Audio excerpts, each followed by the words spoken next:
todas. Es un gusto que estén con nosotros en esta hora.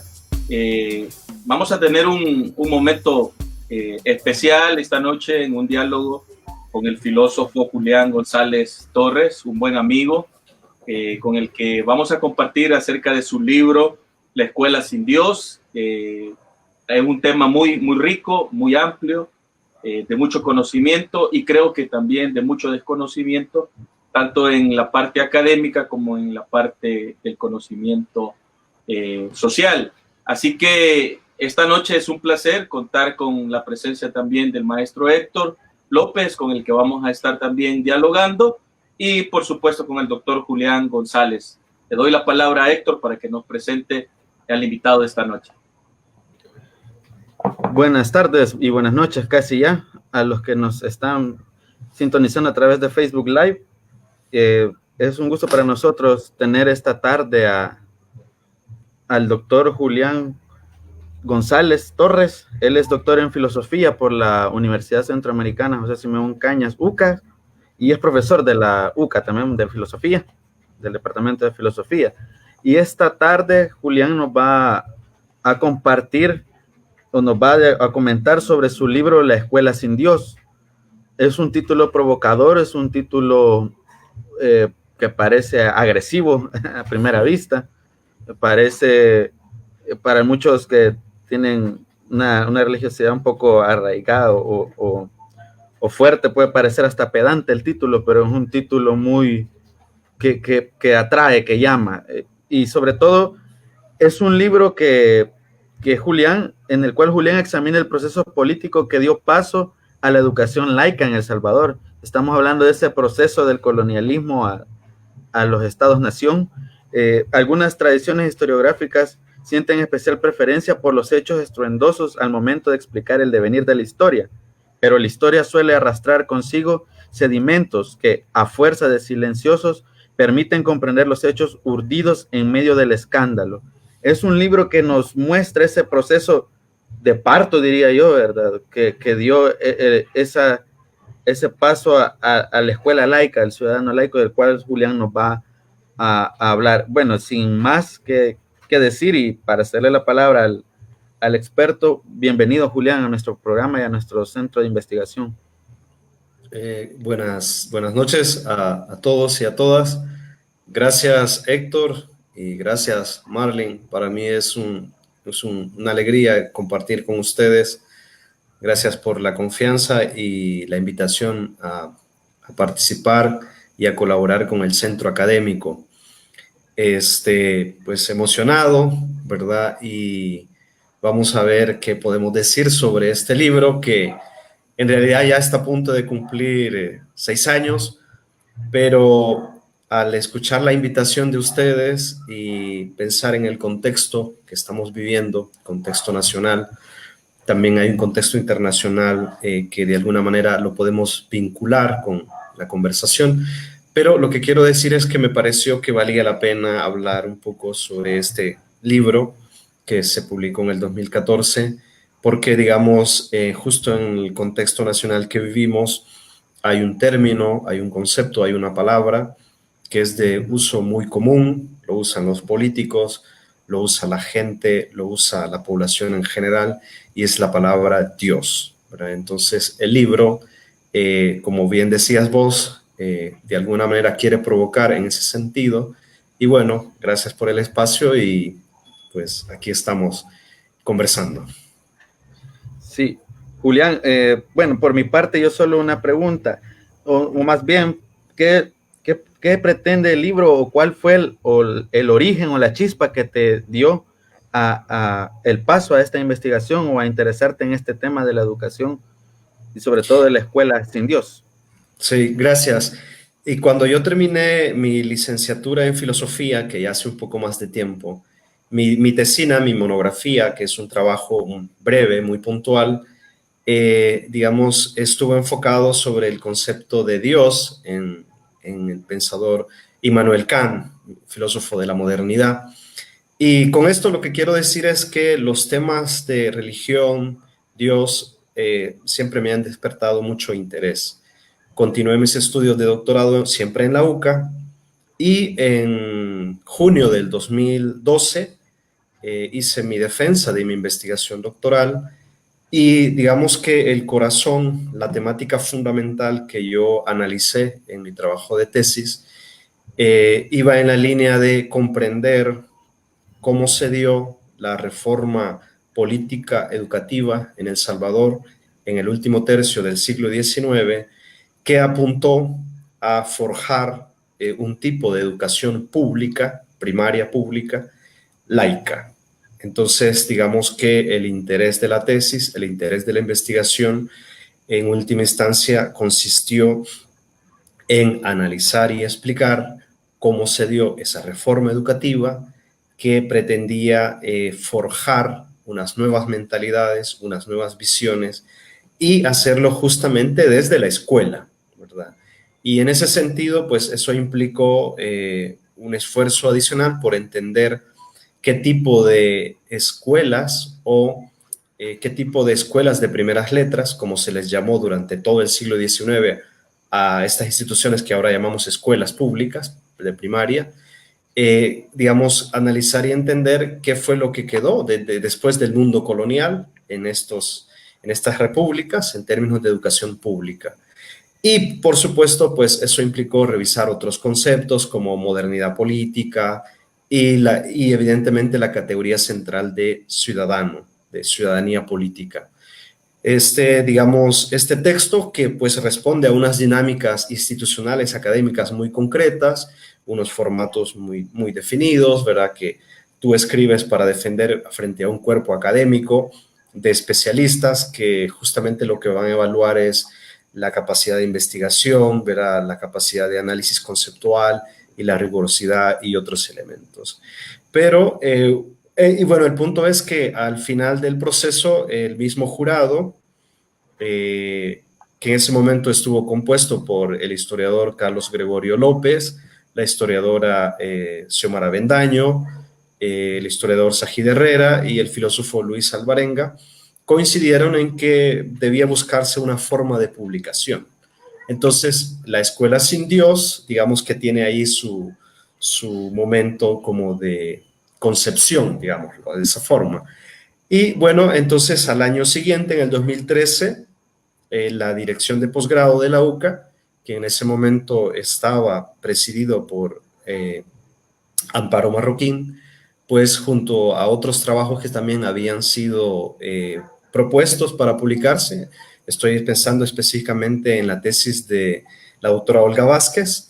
Entonces iniciamos un proceso, ¿verdad? Que fue bien interesante porque digamos, el interés de la editora era que nos divorciáramos de la estructura y de la narrativa y del léxico propio de una tesis, porque el objetivo de la visión editorial consistía en que esos trabajos académicos pudiesen ser lo más accesible posible al lector en general, ¿no? A la población en general, que fueran, digamos, libros de divulgación, pero sin perder y sin renunciar al esfuerzo académico e intelectual que está detrás de ellos.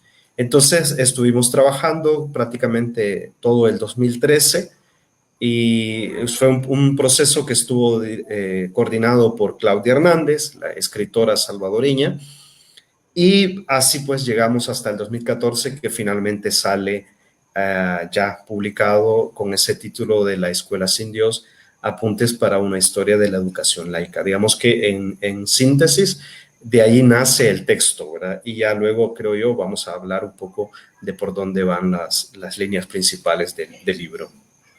Ok. Quisiera rescatar quizás algunos aspectos de diálogo que hemos tenido, como tú decías, ya por cumplir 6 años de la edición del libro, pero hemos estado y hemos compartido en diferentes encuentros contigo, Julián, y ha sido un placer, sobre todo por enriquecer una agenda de investigación que nosotros también hemos tratado de dar algunos pasos y hemos aprendido pues de las personas que también les apasiona la investigación.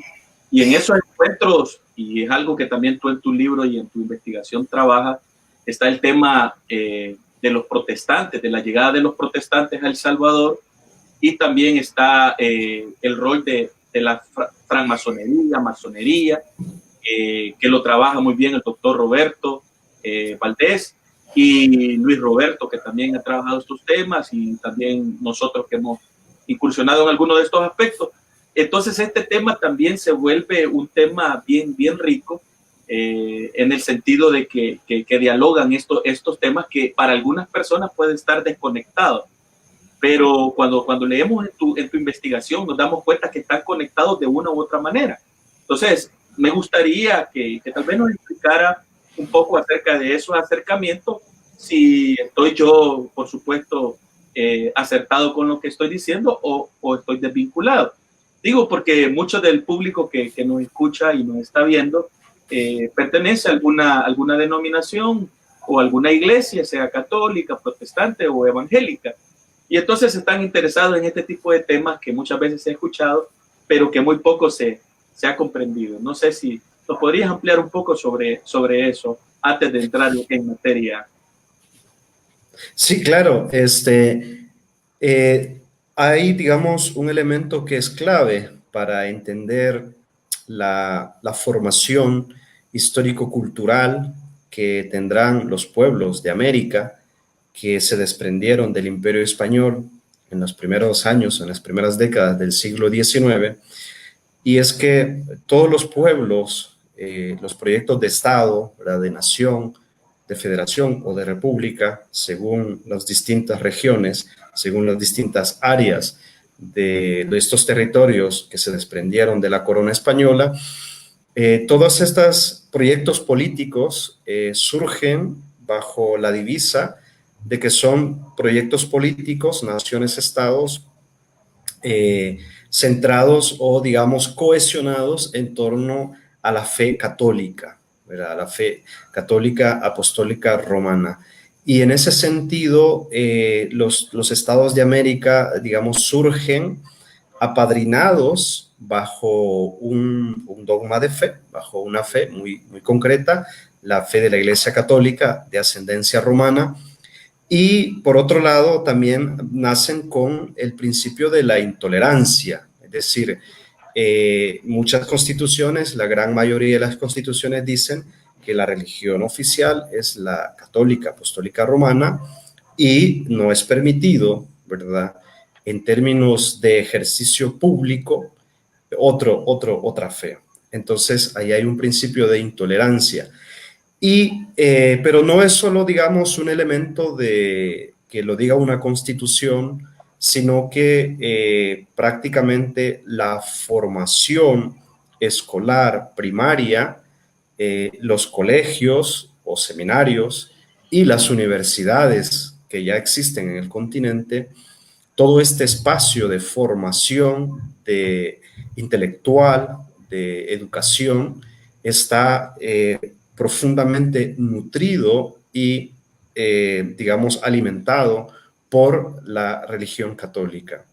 Y por otro lado, si queremos desplazarnos a otro escenario, los pueblos viven en torno a la religiosidad católica popular, ¿verdad? Las fiestas del Santo Patrón, las fiestas a la Virgen, el tema de las cofradías, de las hermandades. Si queremos ver esos escenarios más locales, más comunitarios, más de la población, ahí también está impregnada, digamos, la religiosidad católica en muchos aspectos culturales, rituales y de prácticas cotidianas, ¿no? Y en ese sentido, digamos, eso va a marcar de manera profunda buena parte del siglo XIX, pero en el último tercio del siglo XIX, digamos, los años cambian según los países, inicia prácticamente en toda América Latina. México es un caso especial, digamos, porque las reformas de corte laico y secular van a iniciar como a mediados del siglo XIX con Benito Juárez, pero digamos que el fuerte se va a dar en el último tercio del XIX. ¿Qué es lo que sucede? Y aquí es donde entran elementos que comentabas en tu introducción.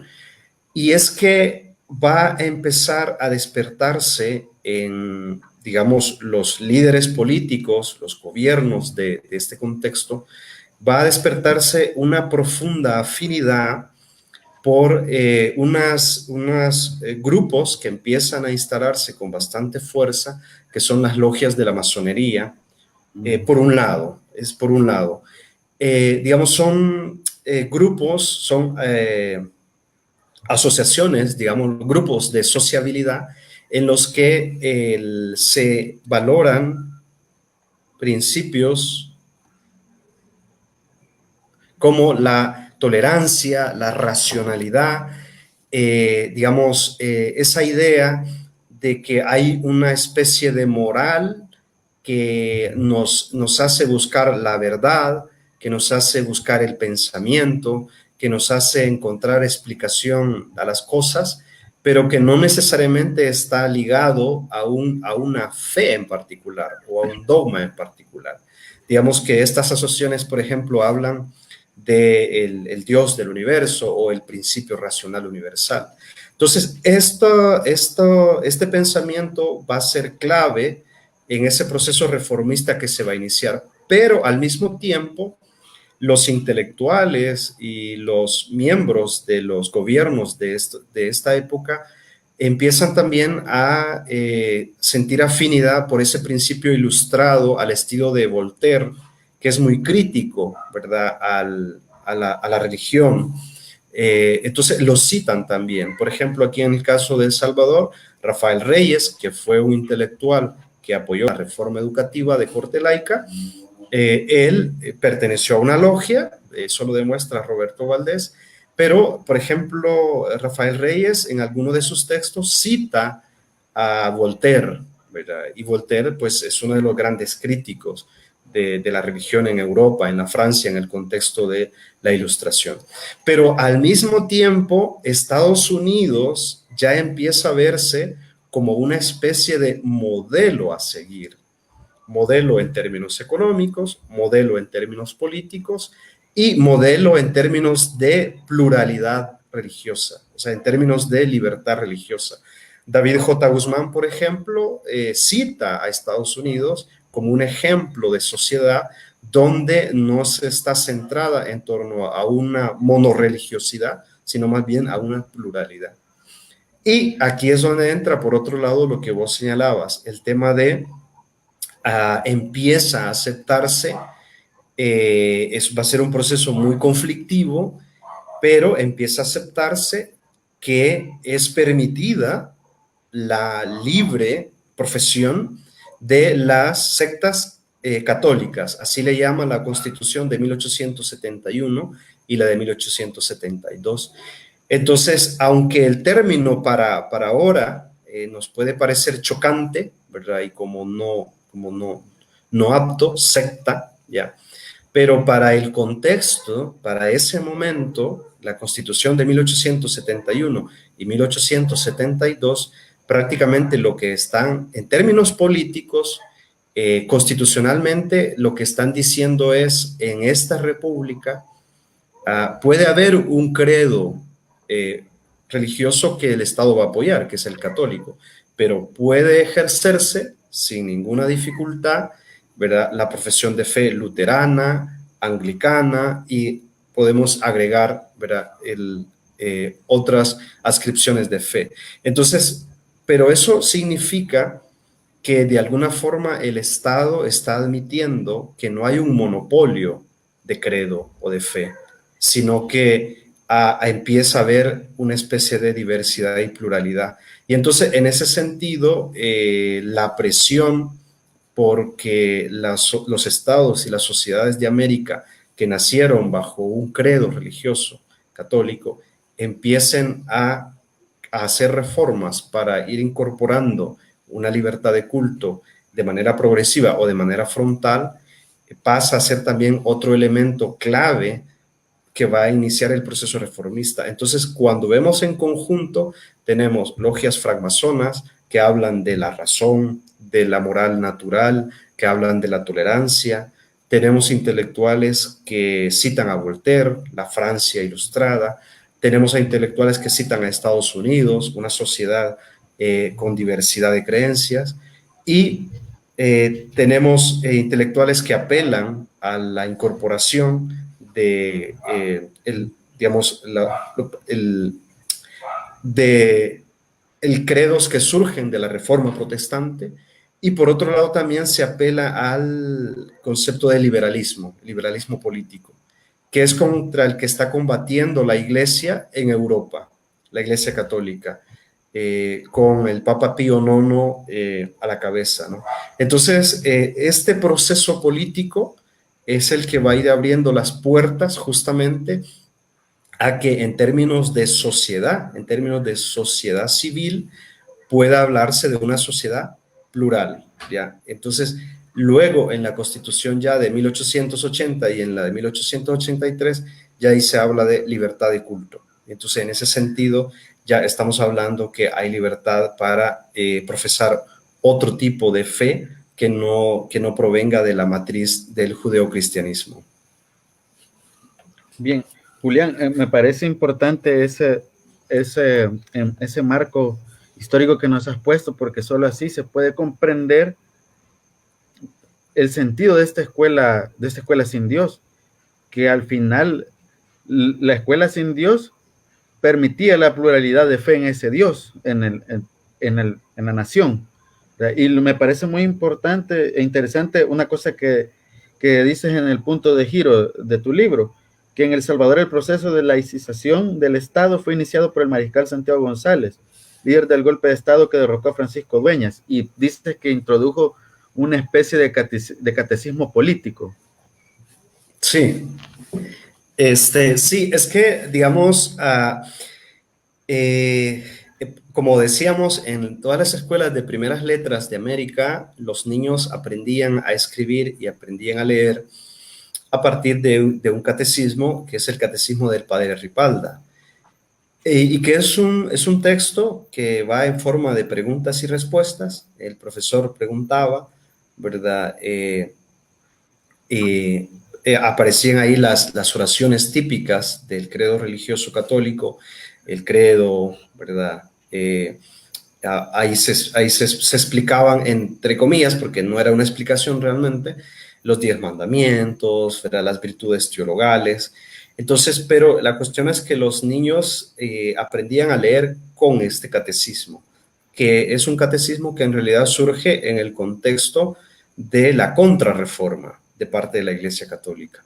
Es decir, es un catecismo que surge después del Concilio de Trento, y por cierto es de un jesuita, Padre Ripalda. Entonces, a partir del 73-74, 1873-1874, el presidente Santiago González oficializa otro catecismo, y es el que se llama catecismo político. Entonces, el análisis que yo hago en el primer capítulo del libro es que tienes 2 textos en las escuelas. Tienes el catecismo católico, donde se habla que los niños deben evitar el pecado, ¿verdad? Tienen que guardar los principios, los 3 principales mandamientos, y el mundo es un peligro, ¿verdad? La carne es un peligro, hay que buscar la salvación, hay que evitar la condenación, el pecado. Y al mismo tiempo, el Estado empieza a introducir otro texto, ese lo escribió Francisco Esteban Galindo. Los catecismos políticos eran muy de uso durante la época, a lo largo de todo el 19, y ese nuevo catecismo te habla de que el poder político reside en el pueblo, que el pueblo es soberano, que el gobierno está llamado a gobernar para que la nación o el pueblo sea feliz, que tiene que garantizar ciertos derechos.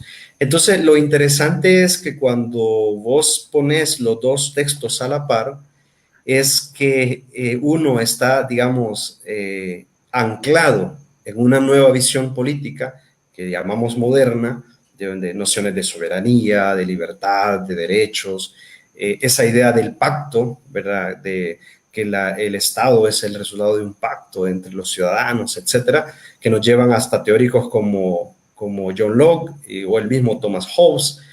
Y por otro lado tienes el catecismo de la Iglesia, ¿no? Entonces, lo que yo planteo ahí es que de alguna forma, si nosotros lo vemos desde el imaginario escolar, en realidad ahí ya se empieza a ver una especie de disputa, ¿verdad? Es una disputa de imaginarios, es una disputa ideológica entre el Estado y la iglesia de ese momento.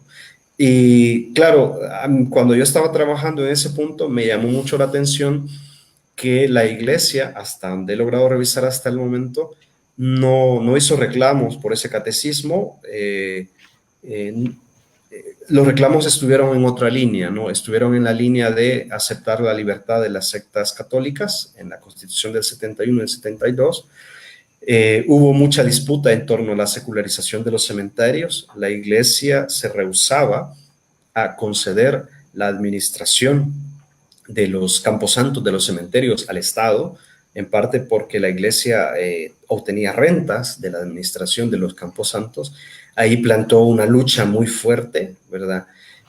Luchó porque no se sacara a los clérigos como candidatos a optar por cargos públicos.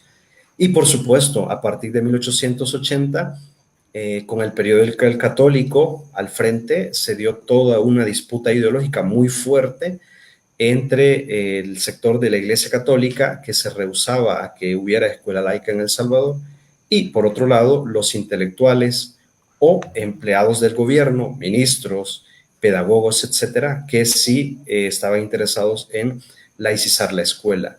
Entonces, pero en ese primer momento, en el periodo de Santiago González, es bien interesante porque tienes esos dos textos en las escuelas y, digamos, es como estar como en una disputa como de dos imaginarios, ¿no? Uno de alguna forma como más terrenal, por decirlo de alguna forma, y el otro todavía más anclado en ideas como cielo, salvación, pecado, en ese sentido. Ok. Estaba, cuando leí tu libro, me parece interesante primero ese punto de la convivencia de ambos catecismos dentro de la escuela, pero que hay un momento de ruptura que termina con la expulsión del obispo, ¿verdad? Pero es un proceso, y un proceso, como yo decía al principio, que según lo que se va leyendo en tu investigación es doloroso, ¿verdad? Es doloroso y es una ruptura que, como bien lo llamas en el primer capítulo, silenciosa. Pero a mí me interesaría mucho que nos comentaras cuál era el ideal de esta visión de Estado-Nación en el área de educación de ese ciudadano laico. ¿Cuál era fundamentalmente la diferencia entre ese ciudadano laico y aquel ciudadano católico que era herencia de la corona?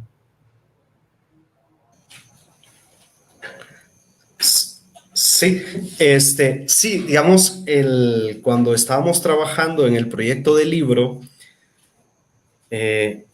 digamos, Claudia es una persona muy cuidadosa digamos, cómo darle una adecuada estructura narrativa al contenido, ¿verdad? Del texto original, que era la tesis. Porque, como ustedes se mueven también en los espacios académicos, ya se habrán dado cuenta que las tesis suelen tener una estructura, ¿verdad?, muy propia de las universidades, de la academia, pero para términos de publicación, pues hay universidades que lo hacen, o sea, que la tesis la toman tal cual y lo hacen libro. Ok, va. Son tomas de decisiones. Pero en ese momento la decisión de Claudia iba más en la línea de transformar, hacer como un nuevo texto. Y en ese sentido estábamos discutiendo y al final recuerdo yo que ella me decía que la estructura narrativa como más propia para desarrollar contenido es una que se le denomina estructura destino. ¿Y eso qué significa? Pues básicamente lo que significa es que arrancas como con el punto medular, el punto álgido o el punto fuerte, digamos, que quieres tratar, pero solo lo dejas como planteado, es como iniciado, digamos. Y a eso hace referencia al concepto de ruptura silenciosa, en el sentido de que por muchos años, si nos vamos hasta la colonia, el catecismo católico primó en el imaginario educativo de los maestros de escuelas de primeras letras, y además la iglesia supervisaba, ¿no? Que la educación fuera acorde y que se usara el catecismo.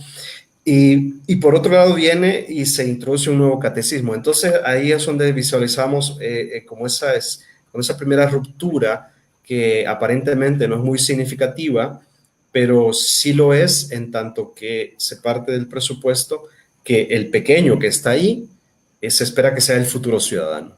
Entonces, y así inició. Y luego viene la segunda parte, que es un poco de dónde venimos, ¿verdad? Que se titula el orden precedente, es un poco de dónde venimos, ya. Y la última parte se vuelve al principio y se termina de completar la historia, es decir, qué pasó al final con la escuela laica. Entonces, digamos, ¿qué es lo que estaba en juego? ¿Qué es lo que estaba en juego? A mí me ayudaron mucho autores, por ejemplo, como Pierre Bourdieu, que plantean, para estos autores son muy importantes, cómo los esquemas simbólicos son sumamente poderosos en los procesos de socialización, en los procesos de formación. Y hay también un historiador muy famoso que es Chartier, que ha trabajado el tema de la lectura y los textos, ¿no?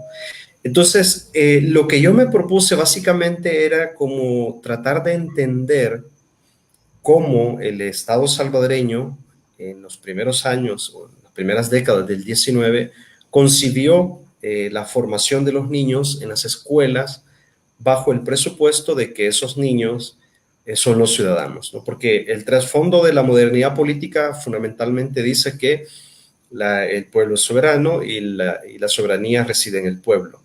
Pero al final ese concepto abstracto de pueblo, digamos, en última instancia lo que significa o a lo que está apelando es a que son los ciudadanos los portadores de esa soberanía, ¿no?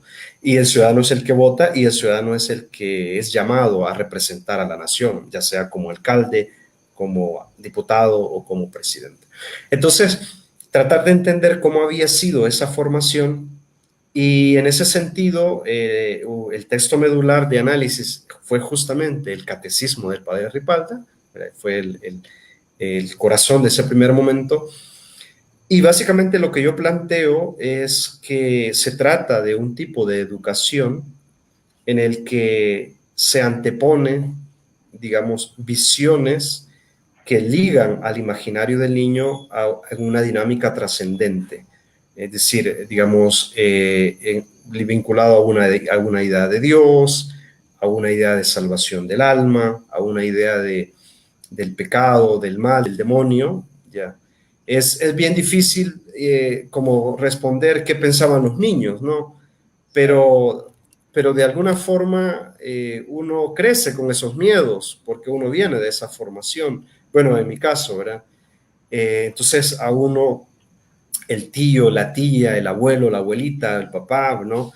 Entonces, de alguna forma te crean ese imaginario, ¿no? De, uy, esto es pecado, ¿verdad? O esto, lo otro, el demonio, Satanás. Entonces, en el siglo XIX, antes de la escuela laica, eso se enseñaba en las escuelas. O al menos es muy probable que en la mayoría de escuelas. Entonces, ¿a qué da paso? Es decir, ¿a qué da paso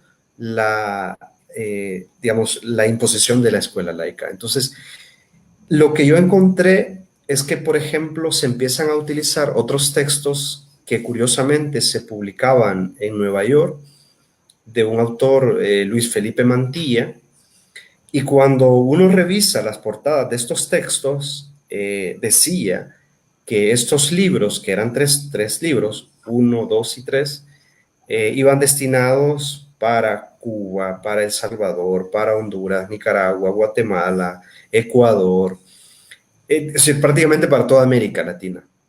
Entonces, lo que uno encuentra en esos textos son algo así como los libros que ahora usan los niños, ¿no?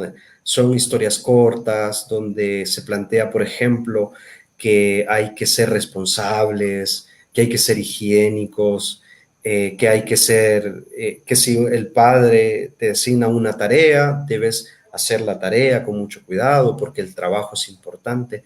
Entonces lo que vos encontrás son narrativas que van en una línea más secular, ¿verdad? De hecho, ya no es un catecismo, sino que es un libro de lectura, ¿ya?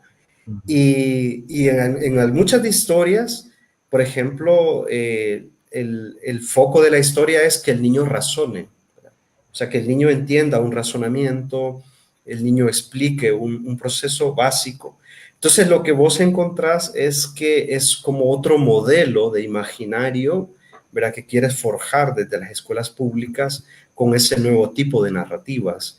Y entonces, eso yo lo vinculo, digamos, a un nuevo tipo de imaginario de mentalidad, donde entran en circulación otros valores, ¿verdad? Como la capacidad de razonamiento, ¿verdad? La importancia de usar el juicio y el raciocinio en el proceso de entender el mundo. Entonces, encontrás como unas metáforas, unos símbolos, unas imágenes que distan mucho de aquellos conceptos de pecado, ¿verdad? Mal, bien, salvación, que encuentras en el catecismo, ¿no? Entonces, en ese tránsito yo analizo y lo que planteo es que lo que está de fondo es un imaginario de ciudadanía laico, secular, ¿verdad? Un poco más abierto a la diferencia, plural, y con una visión, digamos, más centrada como en los problemas de la vida, digamos, los problemas del, digamos, usando, si quisiéramos usar el término secular, una de las significaciones de secular es que es del siglo, ¿verdad? O del mundo, ¿verdad? Saeculum. Entonces, un imaginario más vinculado como a los problemas terrenales, diría yo. Y entonces, en esa línea va un poco como ese proceso transformador. Claro, no puedes transformar todos los marcos culturales únicamente desde la escuela y desde la escuela pública, ¿no? Entonces hay otros elementos que también hay que analizar. Julián, podríamos decir entonces al leer tu libro que a los liberales de esa década de 1870, 1880, le debemos el inicio de la escuela laica en El Salvador. ¿Sí? Sí, exacto. Digamos que hay ahí todo un esfuerzo que tiene vinculaciones con el pasado centroamericano, ¿verdad? Hay que decirlo también, porque en el periodo de la Federación Centroamericana, que va de 1824 a 1839, en Guatemala, en el estado de Guatemala, que estuvo bajo el liderazgo de este jefe de Estado, se me escapa ahorita el nombre. Ya me voy a acordar. Pido disculpas porque la cabeza me falla por momentos cuando quiero recordar nombres.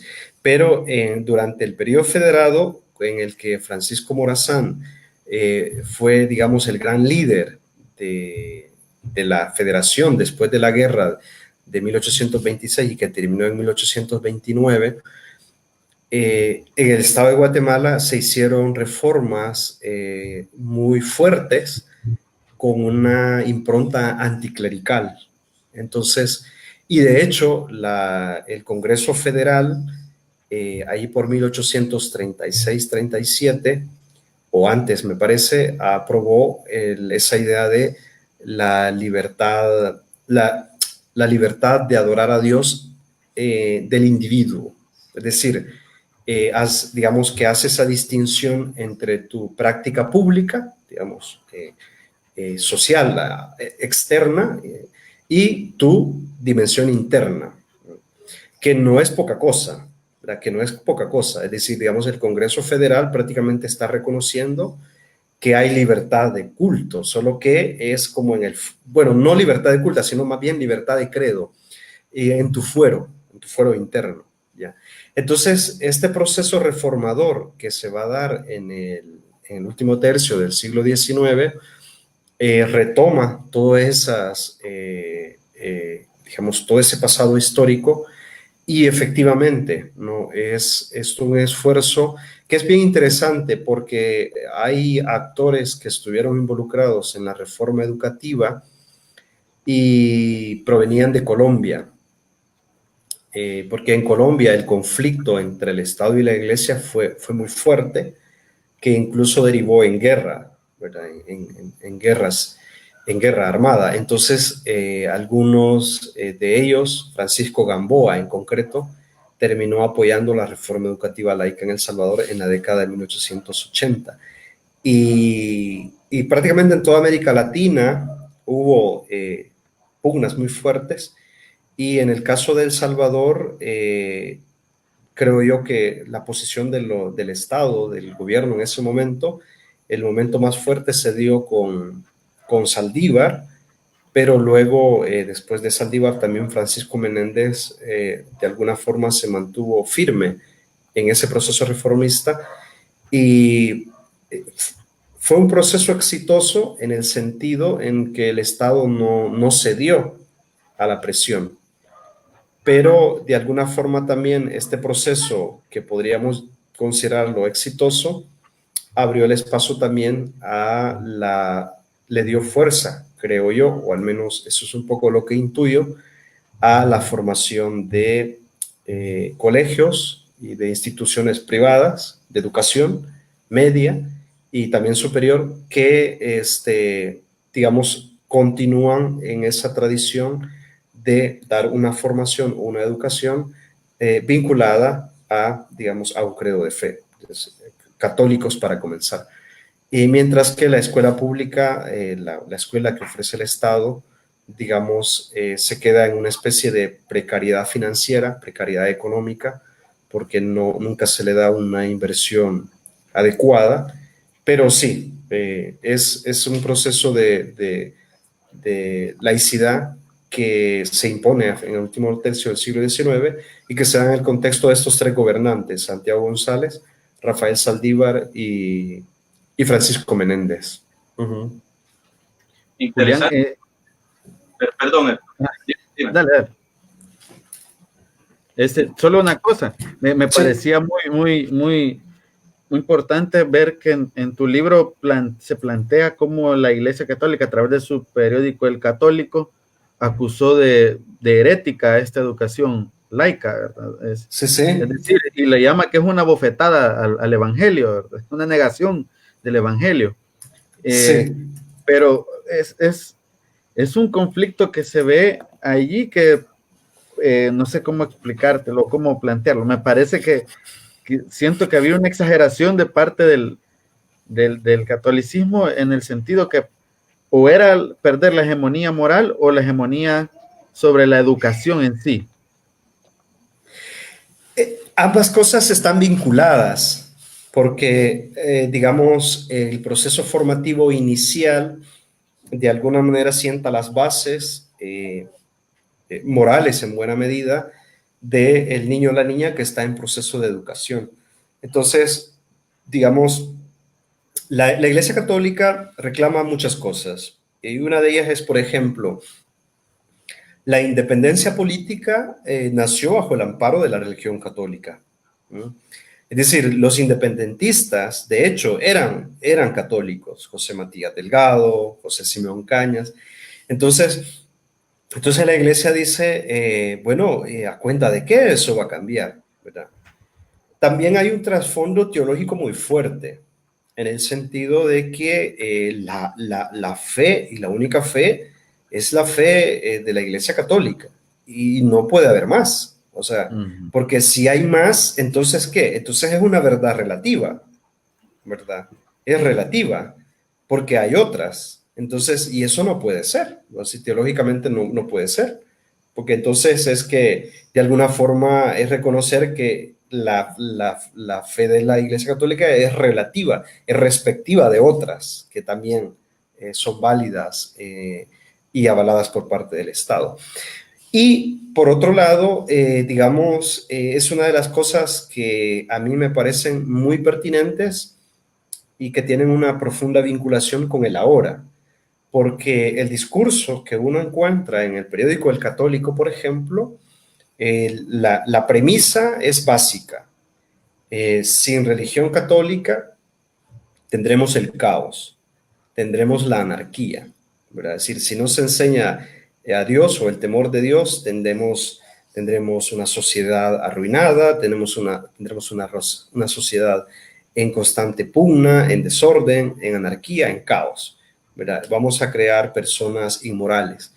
Entonces, y justamente una de las cosas que yo quería compartir es que haciendo nuevas lecturas, buscando esas cosas que a uno le interesan, lo que ahora me doy cuenta, ¿verdad? Es que en este trabajo, en este libro, justamente esos imaginarios que el Estado salvadoreño, a través de un Santiago González, de un Saldívar y de un Menéndez, esos imaginarios que tratan de sacar de la escuela, que tratan de expulsar de la escuela, es justamente son esas ideas que en el ahora teólogos como José María Castillo, por ejemplo, critican fuertemente, ¿verdad? Porque es una idea de Dios que, digamos, que se remonta a una tradición muy específica que nos lleva hasta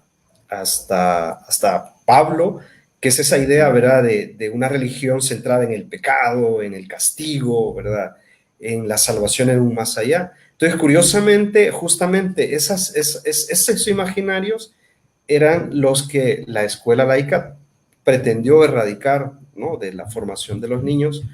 Y entonces esas conexiones con el ahora, a mí ahora me resultan muy fructíferas, porque ¿qué hubiera pasado, por ejemplo, sin afán de caer en, en, en, en formulaciones hipotéticas advenedizas sin fundamento, pero ¿qué hubiera pasado si el Estado de El Salvador hubiera hecho una apuesta, ¿no?, realmente fuerte en términos de inversión, de desarrollo, de escuela pública? Entonces, probablemente los imaginarios sociales que ahora vivimos no estuvieran, a lo mejor, no sé, aquí quizás ya me estoy metiendo en el terreno de la mera especulación, pero digamos, con esa carga a veces como muy fanatizada, ¿no?, de esas ideas del Dios, del que castiga, ¿verdad?, del que te va a condenar y porque estás metido en el pecado, ¿no? Curiosamente, ese era el imaginario que este reformismo laico liberal quería sacar de las escuelas.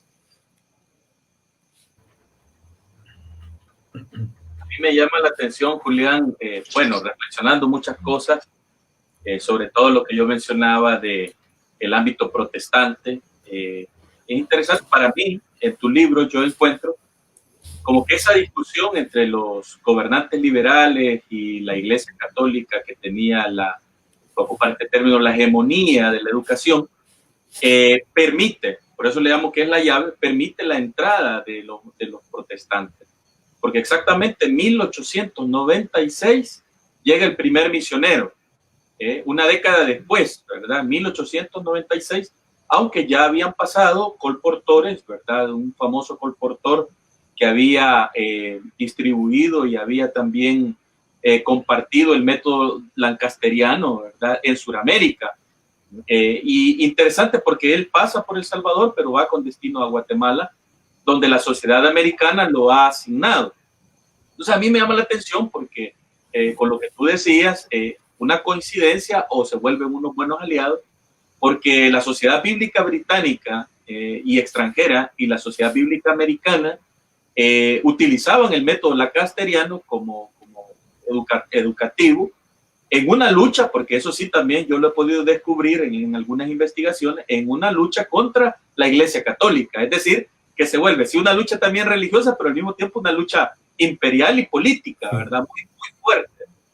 Entonces, a mí me llama la atención porque en tu libro podemos ver que se ponen las bases de esta educación laica, de la que se van a aprovechar posteriormente los protestantes y los evangélicos, porque eso va a permitir que los evangélicos y protestantes, porque es la tradición mía, digamos, tú te das cuenta que van a fundar colegios, y como los niños evangélicos o protestantes no son bien vistos dentro de la educación o no recibidos en la educación católica, ¿verdad? La mayoría asisten a la escuela laica, pero otros comienzan a formar sus propios centros de formación, ¿verdad? Y así nacen muchos de los colegios que hasta el día de hoy, por ejemplo, el Colegio Bautista en Santa Ana y el Colegio Bautista en San Salvador, que nacen de ese proceso ante el rechazo de estos sectores, ¿verdad? Entonces a mí me llama la atención porque yo creo que, aunque no vamos a abordar el tema, pero en este libro, La Iglesia Sitió, encontramos pistas para próximas investigaciones en este campo. No sé qué quisieras tú añadir alrededor de sí, nada más ya el presidente, el jefe de Estado de Guatemala, que fue bastante agresivo en términos de reformas de corte liberal, llamémosle de esa forma, es Mariano Gálvez, se me había escapado. Ok, sí, en realidad es un periodo bien fascinante. Me ha gustado mucho el comentario que has hecho. A veces cuando se habla de globalización, uno tiende a creer que estamos hablando del siglo XX fundamentalmente, ¿no? De la segunda mitad del siglo XX. Pero tu comentario es bien atinado porque, ¿qué pasa? Hay una presencia demostrada, no solo en El Salvador, en Costa Rica, en Colombia, en Ecuador, o sea, prácticamente en México, hay una presencia demostrada de logias francmasonas, de las logias de la masonería. Ok. Por otro lado, los intelectuales que están reformando la escuela tienen en su imaginario o en su modelo el modelo de laicidad de Francia. Por otro lado, y están tomando nuevos métodos pedagógicos y están dejando el lancasteriano y están tomando métodos pedagógicos inspirados en pedagogos alemanes, Froebel, Pestalozzi. Entonces, y por otro lado, se están inspirando en Estados Unidos, ¿ya? Hay una discusión que yo analizo ahí en el libro, donde un defensor de la escuela católica le dice a uno del Estado que si no se enseña la Dios y a la religión en las escuelas públicas, verá, la sociedad va a ser un desastre y no va a haber desarrollo. Y el de Estado le dice, bueno, pero mira, en Estados Unidos no se enseña un credo en las escuelas y Estados Unidos es una nación que está emergiendo, que tiene desarrollo, tiene progreso. Y por otro lado, tiene que ver un poco con ese esfuerzo del mundo económico y político ligado a Inglaterra, digamos, que ha tenido mucha fuerza a lo largo del siglo XIX en América Latina, pero que hacia finales del XIX y principios del XX empieza a decaer y entra más con fuerza el imperio estadounidense o Estados Unidos como potencia. Pero lo que quiero decir es que de alguna forma este reformismo que se va a dar en el último tercio del XIX hace posible justamente que los grupos protestantes puedan incorporarse a la sociedad civil y formar parte de la dinámica social, cultural, religiosa y política, digamos, ya sin mayores trabas, sin mayores inconvenientes. Y que fueron justamente grupos procedentes de Gran Bretaña o de áreas similares los que empezaron a incorporarse a cuentagotas en los territorios de América desde los tiempos posteriores a la independencia, en el contexto de la independencia. Lo que pasa es que como la mayoría de constituciones, digamos, eran bien tajantes en decir que la religión oficial era la católica, digamos, probablemente estos primeros en arribar o lo mantenían muy de manera privada, ¿verdad? En su familia, o hacían esos procesos de, digamos, de permeación cultural que a veces se dan, de que, pues, de alguna forma te homogeneas con la religiosidad imperante para sobrevivir. Pero definitivamente esa llegada con más fuerza y sin ningún tipo de dificultad de por medio, justamente se va a dar a partir de ese proceso reformista. Y en ese sentido creo yo que quien ha profundizado y ha ahondado más en eso es justamente José Luis Roberto, ¿verdad? En los trabajos que ha realizado. Julián, yo tengo una duda, me surge una duda. Ujú. Algunos, algunos historiadores de este proceso de la colonia al Estado-Nación, a la formación de los Estados-Nación, creen que este proceso es un proceso de homogeneización de las identidades, eliminando la Ujú. pluralidad. Entonces, ¿no será esta reforma educativa también una intencionalidad de hacer homogénea la sociedad y al salvadoreño como tal? ¿O crees que daba pauta a una pluralidad de identidades? Porque se habla de una sola identidad, pero es claro que si revisamos la historia, en nuestros pueblos no hay una sola identidad, hay muchas identidades, ¿verdad?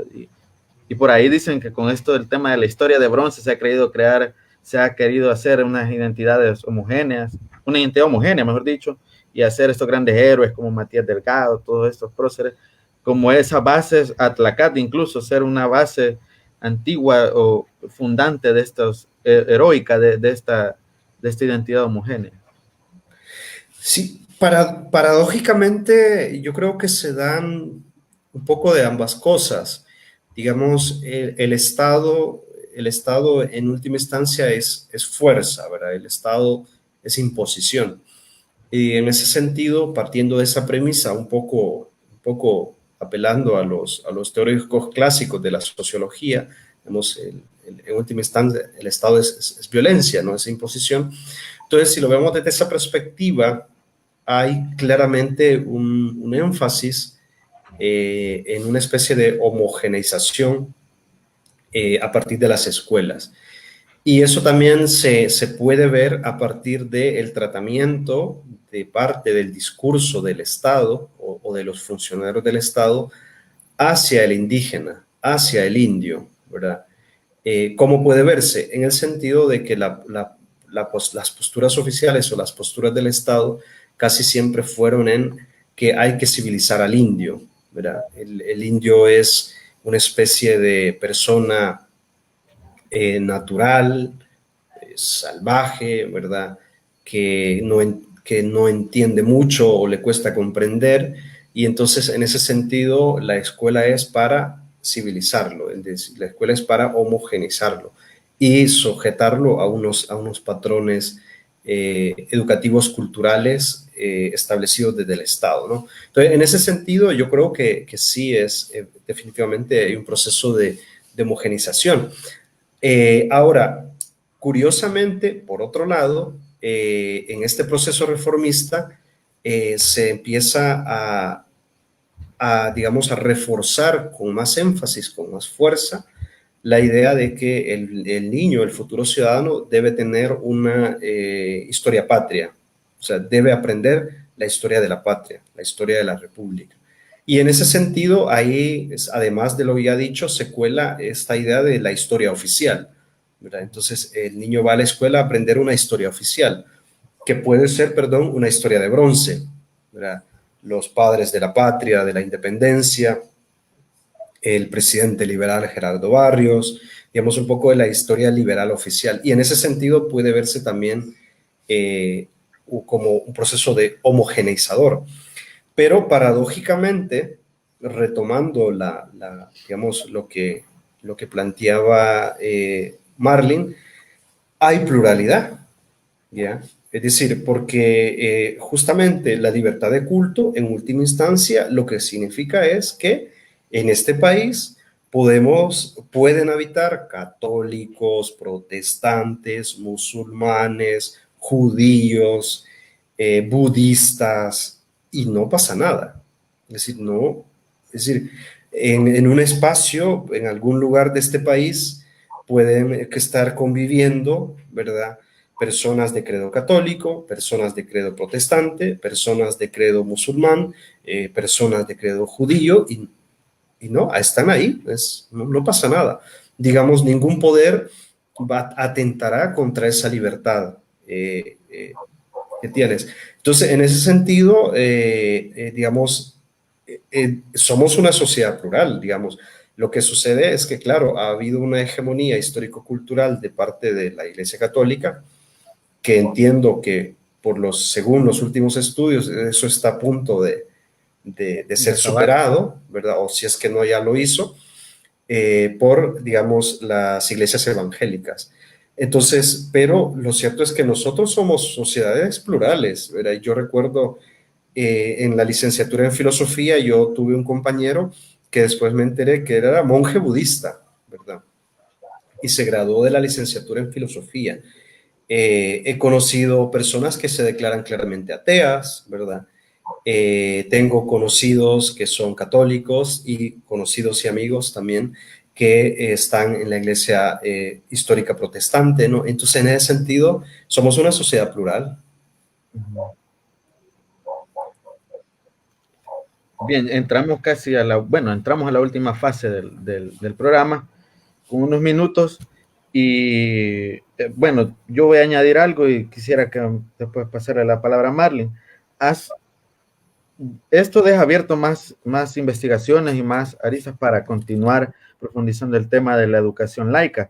Y me parece muy interesante que hay un decálogo que pones acá que dice que cualquier reforma educativa debería de tener, y me parece tan actual, ¿verdad?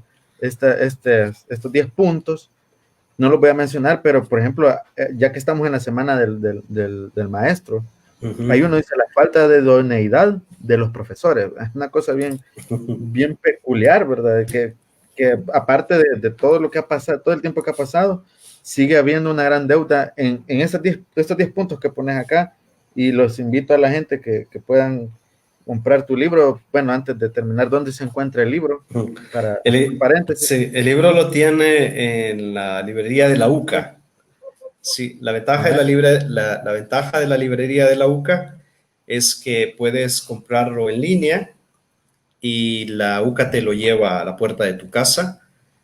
No es un libro caro, cuesta $9. Y pues sí, también gracias por la gentileza de invitar a las personas. Cuando las personas compran este tipo de producción, más allá de quien lo haya hecho, pues nos ayudan a los investigadores a continuar en el esfuerzo de investigación y de escritura y publicación, ¿no? Entonces, está en la librería de la UCA, pueden buscarlo en Facebook, Librería y Papelería UCA, ahí les va a aparecer, pueden hacer la compra en línea y la librería de la UCA se encarga de enviárselo hasta la puerta de su casa, y así pues aprovechan de leer. Bueno, yo quizás como pregunta final te dejaría, ¿qué puntos deja abiertos este libro a tu criterio? Porque yo puedo decir alguno, pero según tu criterio, ¿qué queda abierto desde tu investigación de la tesis, que es sobre el ciudadano laico, ¿verdad? El ciudadano católico, el ciudadano laico. ¿Qué puntos quedan abiertos para continuar investigando, y sobre qué se puede seguir nadando en este mar de la historia de este paso que se da del colonialismo a los estados-nación? Sí, ahí digamos, sí, cuando yo terminé el trabajo, quedaron ahí muchos elementos pendientes que lamentablemente por razones de trabajo y de interés, paradójicamente yo ahora me he ido más hacia atrás, ¿verdad? Entonces, finales de la colonia y periodo de la federación. Pero, a ver, yo cierro en 1889, que es cuando le dan el golpe de Estado. No, todavía a Menéndez le dan el golpe de Estado en 1890. Pero ¿por qué cierro en 1889? Cierro en 1889 porque ese año, ahí por mayo, el Ejecutivo, que ya está Menéndez al frente, aprueba un nuevo reglamento de educación, y en ese reglamento de educación que se aprueba en el plan de estudios, no es un término que se utilizara en la época, lo usamos ahora, pero se entiende. En el plan de estudios no aparece ya la doctrina cristiana. Entonces, ese reglamento a mí cierra el periodo que yo estudio, porque ya no aparece la doctrina cristiana en el plan de estudios, en el currículo de las escuelas. Entonces yo dije, bueno, aquí se cierra mi estudio, ¿verdad? Además que se ha decretado ya la libertad de culto, en el 80, en el 83, y la Constitución del 86 ratifica. Entonces cierro, pero ¿qué pasa? Viene todo un periodo de muchos cambios en los planes de estudios, de reformas por aquí, por allá. Ahí hay que hacer un trabajo bien riguroso, minucioso y tratar de entender más que todo el tema de los contenidos con los que se forma a los niños en las escuelas, más allá de la discusión que ya ha quedado atrás de si enseñar religión o no. Entonces, yo creo que ese es un proceso que está pendiente. Otro segundo tema es el tema del financiamiento, la inversión en las escuelas. Ese es un trabajo duro, pero hay que hacerlo porque necesitamos entender cómo, qué y cuánto se invirtió en educación pública desde finales del 19 y inicios del 20. Yo en mi tesis hago unos cuadros muy sencillos, muy específicos, muy puntuales, solo para dar una idea general de matrícula e inversión, pero hace falta ese otro trabajo posterior, ¿no? Luego, en tercer lugar, está el tema de cómo va creciendo y cómo se va desarrollando la educación privada, media y superior, que va a estar muy ligada también a lo que comentaba Marlene, la llegada de, digamos, los primeros protestantes y cómo se van incorporando a la dinámica educativa. Aunque me parece a mí que, digamos, a la fecha de hoy, habría que revisar quizás con más cuidado, pero buena parte de la educación privada durante el siglo XX estuvo de nuevo bajo hegemonía del sector católico, ¿verdad? Entonces, pero eso también hay que darle seguimiento, hay que estudiarlo, hay que entender cómo se fue dando esa dinámica. No sé si hacia el momento alguien estará trabajando ese contexto. Y en cuarto lugar, darle seguimiento de nuevo a ese tema de formación ciudadana, ¿verdad? Creo yo que de este trabajo mío hay un salto que va hasta el periodo de Martínez, que es sobre la reforma educativa de Martínez, que es de alguna manera sobre la que más se ha hablado. Pero entonces queda la pregunta, ¿pero qué pasa entre 1889 o 1890, que es cuando le dan el golpe a Menéndez, al periodo de Martínez? O sea, ¿qué pasa ahí en términos de educación? Pues creo que no hay respuesta a eso. Hay un trabajo de René Chanta que analiza el tema de la discusión de nuevo de si se vuelve a enseñar religión en las escuelas, que se da ahí a mediados del siglo XX, más o menos por los años 40 y 50, ¿no? Pero, como te digo, hay todos esos escenarios que quedan pendientes y pues ojalá que jóvenes de historiadores de la UES pues se encaminen en eso, porque hace falta más historia de la educación en El Salvador. Quizás en ese sentido yo me he traicionado a mí mismo porque yo me he ido más hacia atrás y como le comentaba a Marlene al inicio, ahorita estoy trabajando en 3 textos que son textos pequeños, o sea, son artículos, no estamos hablando de libro, pero hay uno que está centrado en el tema de la discusión en torno al patronato después de la independencia, es decir, cómo San Salvador vivió ese tema del patronato y la pugna con la iglesia metropolitana. Luego otro está centrado en el tema de cómo la diócesis de San Salvador, que fue aprobada en 1842, se puede entender como una institución que colaboró con el proceso de secularización. Y hay un tercer trabajo, siempre artículo, que está más centrado en el tema de los problemas que tuvo la iglesia una vez que fue aprobada para poder ganar cierta autonomía, digo yo, frente al Estado, ¿no? Entonces, pero bueno, en algún momento quizás habrá que volver a este tema que surge más del trabajo de la tesis. Agradecerte, Julián, el compartir con nosotros esta investigación. Yo te iba a preguntar quizás lo mismo que Héctor, ¿verdad? ¿Cuáles son esas futuras investigaciones alrededor de la educación? Porque cuando uno está tratando de buscar esta temática, te encontrás que investigadores sobre esto ha sido muy poco, y creo que tú los has mencionado algunos, en diferentes periodos, ¿verdad? Y creo que hay una publicación también en UCA Editores sobre la reforma del 68, si no mal recuerdo, ¿verdad? Sí. Educativa. Sí. Entonces, de ahí, como decimos, pare de contar, hay muy poco. Y a mí me llama la atención y por eso también creo que es importante tu investigación que se transforma en libro. Estoy claro de que esta es una parte que se transformó en libro, pero la tesis contiene mucha más información. Sí, sí, sí. Sí, eso es importante para, digamos, vamos a ver, acá en la, esto está raro, ¿no? Me muevo por un lado y no lo veo. Vaya, por acá, ahí. Pero en la parte, acá aquí más o menos por acá se coloca donde se puede consultar la tesis completa, ¿verdad? Para los que nos están viendo, ahí aparece la dirección, ¿verdad? Donde pueden revisar, ahí está la tesis completa, ¿verdad? En esa dirección. Porque el libro se le dio un formato como de amplia divulgación. Y llama la atención, yo creo que se puede descargar también, ¿verdad? La tesis completa. Sí, sí se puede descargar de internet. Vamos a pegar este enlace quizás porque recordarle a la gente que después de esta transmisión, esto queda en YouTube y queda como podcast en Spotify para que lo puedan buscar. Vamos a sí. dejar pegado el enlace para que puedan.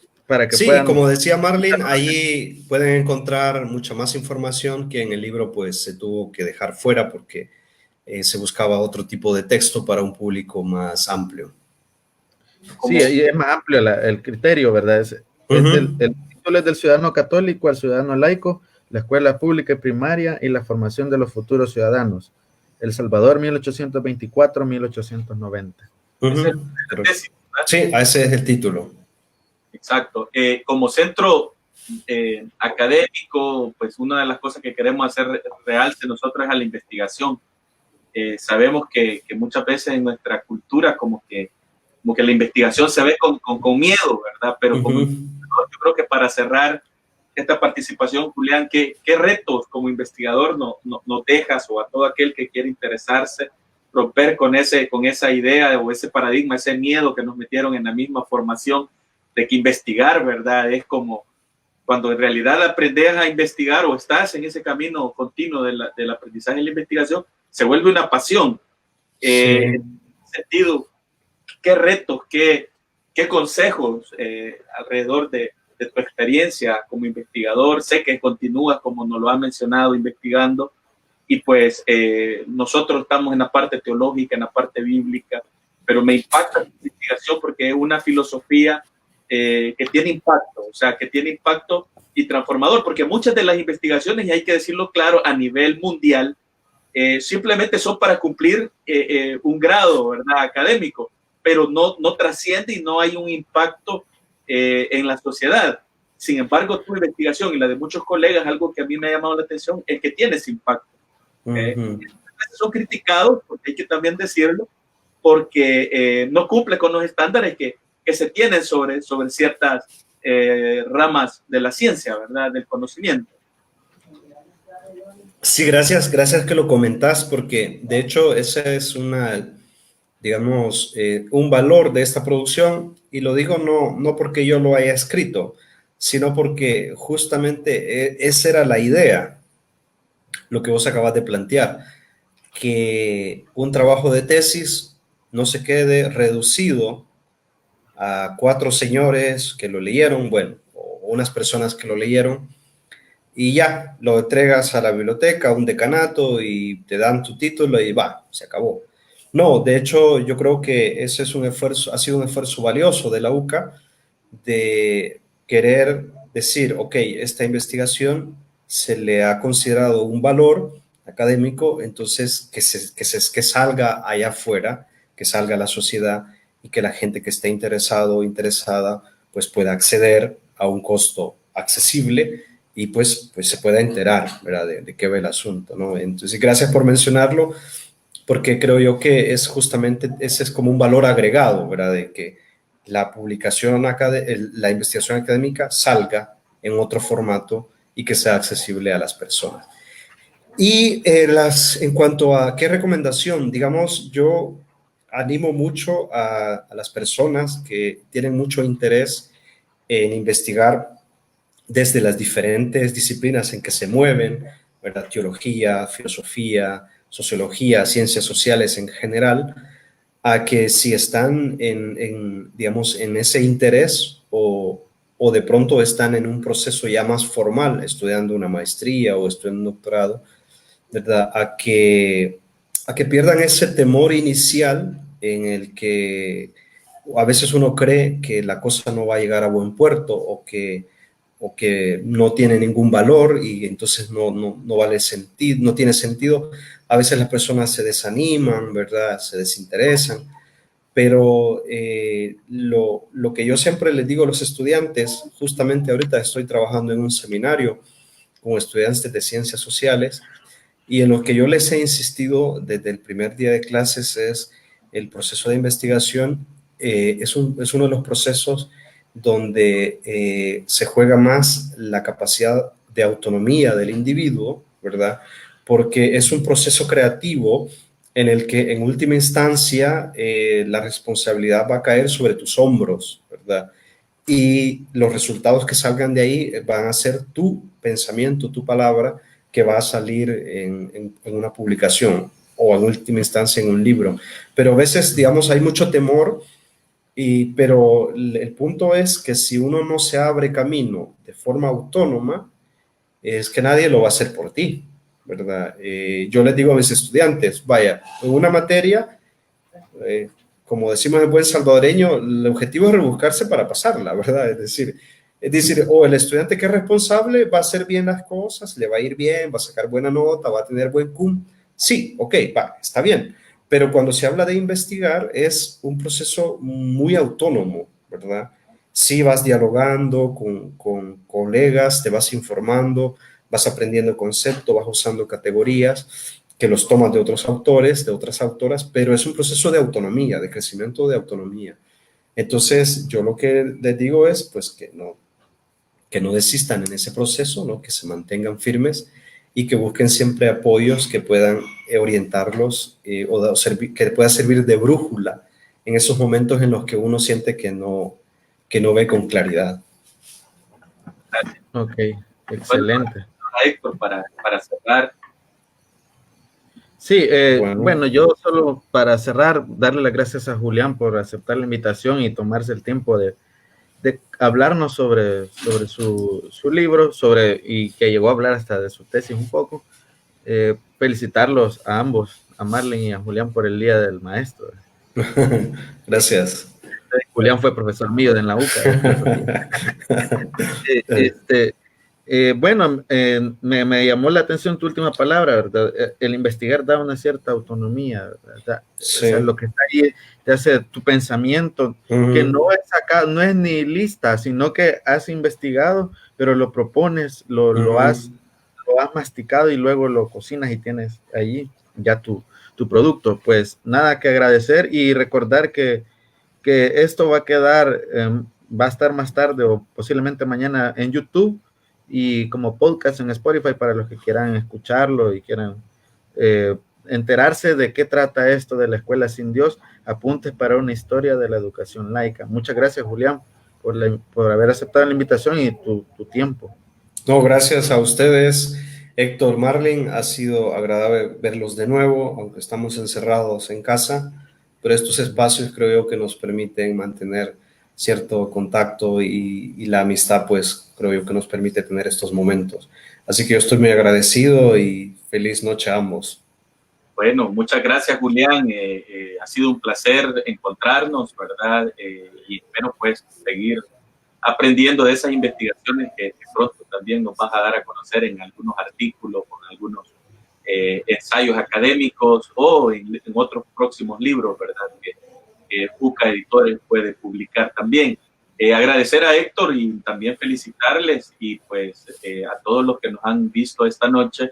Cualquier comentario, sugerencia, crítica, aporte, como siempre lo digo, son bienvenidas, ¿verdad? En nuestro Centro Académico de Investigación Bíblico, Teológico e Histórico recibimos y tratamos, por supuesto, de generar el diálogo y el respeto por el otro. Aquí la fe se piensa y los esperamos en una próxima transmisión. Hasta la próxima y muy buenas noches a todos y todas. Buenas noches.